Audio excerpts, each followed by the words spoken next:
Now, I've been reading from this book called Shaman's Path, Healing, Personal Growth, and Empowerment. It's a collection of essays, and the first one is by Michael Harner, who's known for his book, classic book on shamanism called The Way of the Shaman. And his essay here is just called What is a Shaman? And this couple of paragraphs here are from a section called Our Shamanic Heritage. And I just want to read this to you guys and talk about it with you, John, because I think it directly ties into what we've been exploring in the past couple of months here. So it says, of course, shamans do other things besides making journeys to non-ordinary reality. Some of these things may be thought to be rather strange to most people in our culture, such as talking with plants, animals, and all of nature. It sounds neurotic or deranged, of course, from the perspective of much of Western psychology. Nevertheless, our ancestors did it and managed to survive for 3 million years, whereas in the civilized countries of the world today, where people don't talk with plants and its inhabitants, we are also faced with the possibility of nuclear destruction and ecological catastrophe. From these facts, we may draw our own conclusions about which cultural assumptions are the saner ones.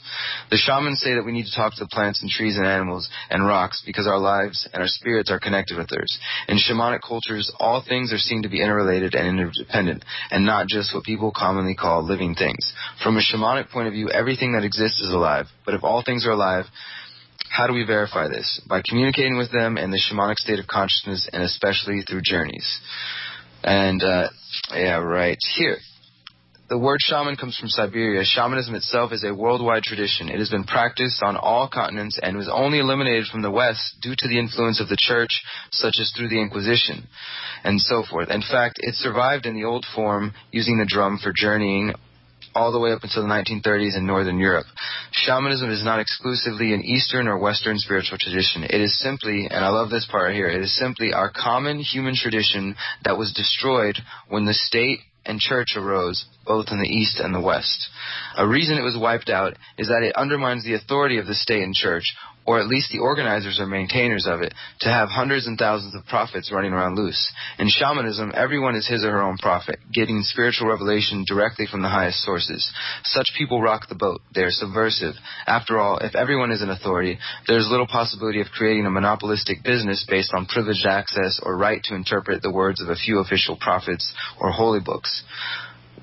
And it goes on from there, man. But that pretty much says what we've been trying to explore here. What do you think about that? Yeah, that's awesome, man. I'm definitely going to have to check out that book. That is way on point, and that's definitely one of the things that I say a lot about how it undermines the whole, monopoly on information and monopoly on ideas and definitions that organizations like the church and state, seek to gain control of.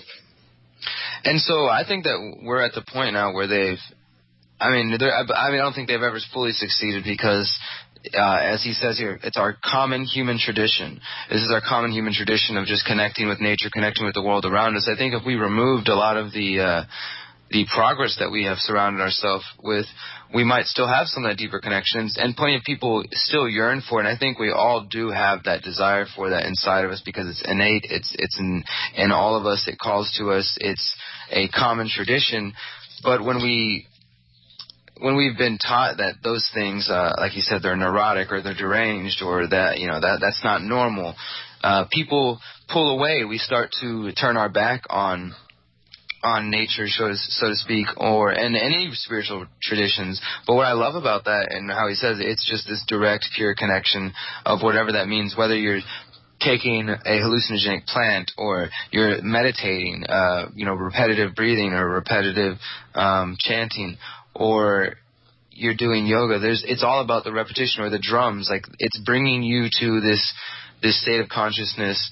And it doesn't mean you have to be all drugged out of your mind. It's about connecting with what is there and allowing you to drop that ego, even if only for a moment, and to really just let whatever comes to your mind be there. And it's amazing the things that you can really learn on that process. Most importantly, you can learn about yourself. We can, I believe, work through these things that hold us back.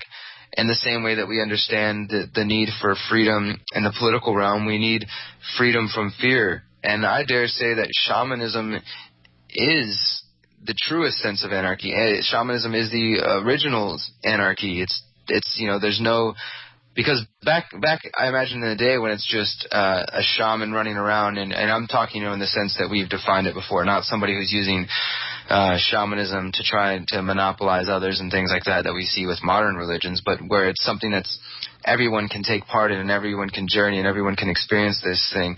There was no understanding of the idea of somebody trying to claim land from you or to extort money from you or to make you pay to go drink your water and all these different things. Those ideas were alien at that time.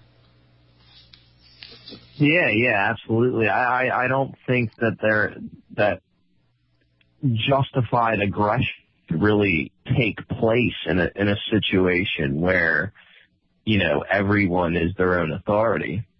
I mean, aggression will still take place, and you got, crazy circumstances happen and crazy people, still exist, but it would not be justified and cheered on by the rest of the people who are looking around, and that's the problem that we have today. So what is it, do you think, that has got us to that point? Besides, there's got to be bigger than something else other than state influence, or is it merely the fact that we have this state that is disconnected people and plugged us into the matrix rather than go outside and sit down and soak up the breeze and listen to the wind and listen to the animals, or and I'm not even saying that, like, I know I'm totally making shamanism sound like it's just a hippie thing, because you can be sitting on your couch in the middle of your living room in the middle of the suburbs and have a shamanic experience. It's something that you create. But what is it that has taken us away from those things? I think it's a multifaceted thing, but it all involves the slavery of humankind, basically. It exists in different ways. It exists in the church. It exists in the state. It exists in the corporate structure that's controlled the market, and it exists in all these different areas. So it's really hard to put your finger on, but all of these areas it's an enslavement process. And I think that has twisted people's minds so much that we're in this state that we're in today. And it's a lot deeper than that, but, in short, if I could capture it, in a couple sentences, I would think that is a pretty good description of what's happening. And do you think